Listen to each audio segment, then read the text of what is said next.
Какво става пред моите YouTube?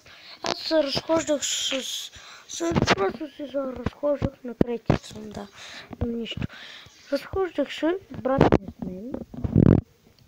Аз се разхождах и по едно време виждам тази дупка, вика, много готина дупка. Лам, гледайте каква симетричност просто.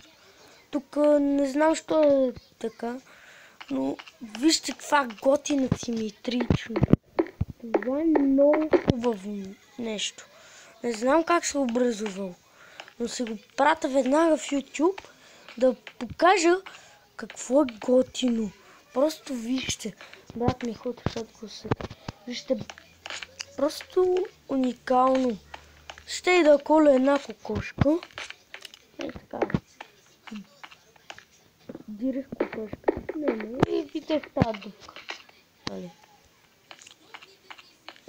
Тук има айрон, ама ние сме на креатив и не ни трябва. Добре. Не съм читър, просто съм на креатив малко да игра. Да строим свят. И вижте, значи тая дупка, според вас кой я направил? Некой човек дошъл и я направил. Или пишете в коментарите всичко.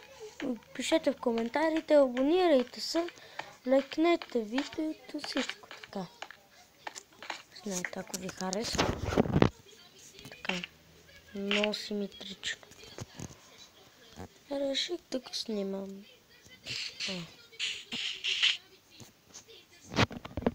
Да, мога ли това да го заколя?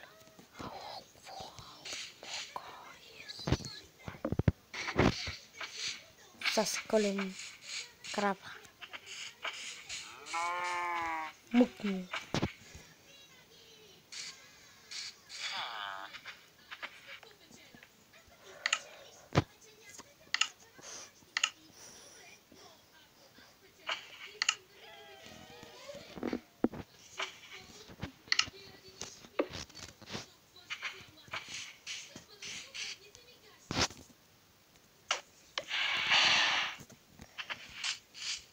Чакайте преди това да направим това.